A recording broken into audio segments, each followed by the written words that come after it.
Hi friends, ఒక మంచి hero ఓ powerful villain గా ఎలా మారాడో మీకు తెలుసా? ఈ రోజు మనం చర్చించుకోబోయేది చరణ్ రాజ్ గురించి. ప్రతిఘటన సినిమాలోని ఆయన ప్రయాణం, ఆ డెసిషన్స్ వెనక ఉన్న నిజాలు, ట్విస్ట్లు, టర్న్లు ఈ వీడియోలో తెలుసుకుందాం. కన్నడలో సూపర్ హిట్ సినిమాలతో ఫుల్ బిజీగా ఉన్న సమయంలో చరణ్ రాజ్ గారికి ప్రతిఘటన అనే తెలుగు సినిమా నుంచి ఓ విలన్ పాత్ర ఆఫర్ వచ్చింది. అయితే అప్పట్లో ఆయన ఓ స్టార్ గా చూస్తున్న కన్నడ ఆడియన్స్ మైండ్ లో విలన్ పాత్ర అంటే కొంచెం డౌట్ గానే ఉంటుంది కదా.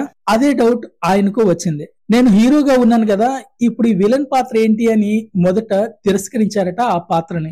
అయితే దర్శకుడు టి కృష్ణ గారిపై ఉన్న నమ్మకం, ఆయన గురించి విని ఉండడం, ఆయన సత్తా అంతా తెలుసుకుని చివరికి ఓకే అన్నారు చరణ్ రాజ్ గారు.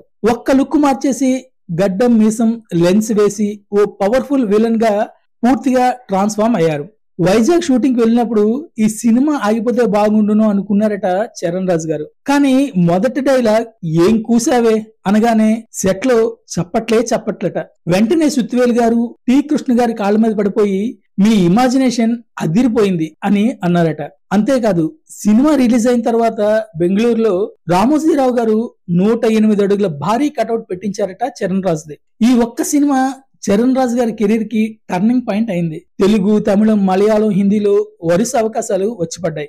అమితాబ్, రజనీ, కమల్, మమ్ముటీలతో స్క్రీన్ షేర్ చేసుకున్నారు. ప్రతిఘటన హిందీలో ప్రతిఘాత్ గా కూడా తీశారు. అది కూడా అక్కడ బ్రహ్మాండమైన హిట్ అందుకుంది. చరణ్ రాజ్ కి డబ్బులు ఎలా వాడుకోవాలో కూడా బాగా తెలుసు. ఎంతో తెలివిగా ప్లాన్ చేసేవారు చరణ్ రాజ్. కర్ణాటకలోని బెళగావి, బెంగళూరులో ఎన్నో ఆస్తుల్ని కొనుగోలు చేశారు. తన పెద్ద కుమారుడు నటుడిగా, చిన్న కుమారుడు పైలట్ గా పనిచేస్తున్నారు. ఇప్పుడు ఆయన స్వీయ దర్శకత్వంలో నటిస్తున్నారు. చరణ్ రాజ్ కు ఖాళీగా ఉండడం ఇష్టం ఉండదట. ఖాళీ మనసు దెయ్యాల కొంప లాంటిది అంటారు చరణ్ రాజ్. చరణ్ రాజ్ గారి కథ మనందరికీ ఒక గొప్ప ప్రేరణ. ఒక నిర్ణయం, ఒక ఛాన్స్ మన జీవితాన్ని పూర్తిగా మార్చేయగలదని చెబుతుంది ఈ కథ. ప్రతిఘటన ఒక సినిమా కాదు, ఆయన జీవితంలో ఒక సువర్ణాధ్యాయం. ఫ్రెండ్స్, ఇలాంటి ఫ్యాక్ట్ బేస్డ్ స్టోరీలు మీకు నచ్చితే లైక్ చేయండి, షేర్ చేయండి, మరియు మీ అభిప్రాయాలను కామెంట్స్ లో తెలియజేయండి. మరొక ఇంట్రెస్టింగ్ స్టోరీతో మళ్ళీ కలుద్దాం. ఇంతవరకు మీరు మన ఛానల్ ని సబ్స్క్రైబ్ చేసుకోకుంటే వెంటనే సబ్స్క్రైబ్ చేసుకోండి. Thank you for watching. Stay tune to Kakamma కబుర్లు.